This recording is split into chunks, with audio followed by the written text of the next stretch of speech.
We were finally able to get the lock of the night monkey off our back last week as we cashed Billy Alicana at minus 240 as he goes out there and pretty much scrubs Kevin Christian and gets that second round submission. But more importantly, cashes that lock of the night ticket for us. Again, it was a rough October, but very happy to start off that November schedule with that lock of the night cash. It wasn't so well, obviously, for OKTAGON, which was the other lock of the night play that we had for the weekend. So we go 1-1 on the weekend, which now brings our record for 2025 to 53-36 for minus 20.37 unit deficit, minus 5% ROI. I'm just happy to get the UFC dub back under our wings there, because that's obviously the one that a lot of you guys kind of bank on. So, obviously, still a ton of work to do to try to at least break even on the year, but I'm not going to chase anything. I'm going to take, the same route, and I'm sure we'll eventually get to that green as we normally do. All right, I got 3 lock of the night candidates for you guys for this weekend's card. So let's just get right into it. First candidate up is going to be Daniel Marcos coming in at minus 185 as he goes up against Miles Johns. Now, Marcos was actually closer to minus 165, minus 170 just yesterday, and now here he is at minus 185, indicating that the betting public is starting to jump on his line, and I wouldn't be surprised to see it hit that minus 200, minus 220 range. I think his educated striking approach, fueled by that calf kicking style, good range management, and good counter striking should help him really nullify and muzzle that energetic approach that Johns normally brings to the table.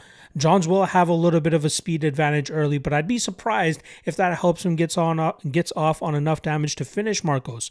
In the second and third rounds, I fully expect Marcos to start pulling away, landing more damage, taking advantage of Johns slowing down, and that should lead to Marcos getting that dub, which is why I would consider him as a lock of the night candidate.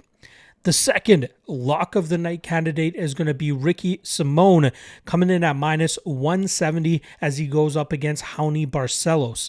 Now, Barcelos is on a solid winning streak as of late, and Ricky Simón has really changed the tide of his career in recent fights. His big knockout power like he showed against Javid Basharat, or his classic grappling, and just overall MMA style like he showed against Cameron Smotherman. I think that just shows that he still has a lot left in the tank. And I think considering the youth advantage that he holds here against the 38-year-old Raoni Barcelos, the speed advantage, the power advantage, I expect him to shut down the wrestling of Barcelos, force him to strike with him.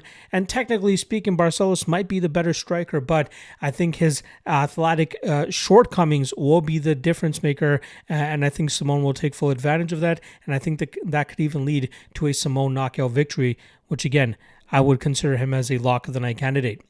The third and final lock of the night candidate is going to be the Earl Schmedich and Muslim Salikov fight under 1.5 rounds, coming in at minus 160.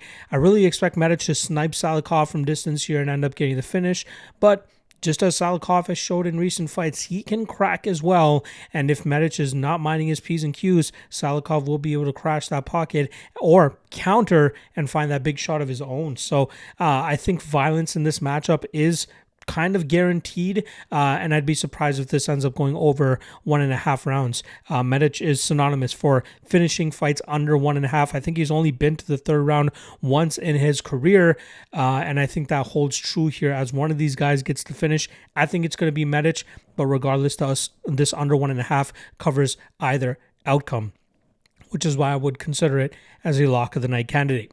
Again, only one of these will be the official lock of the night play. You can either guess it in the comment section below. Let me know what your lock of the night play would be.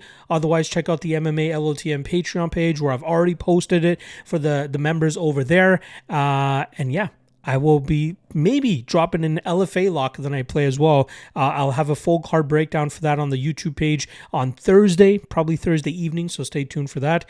Otherwise, I will see you guys later today for the UFC Vegas 111 Chalk or Not segment. See you guys then. Peace.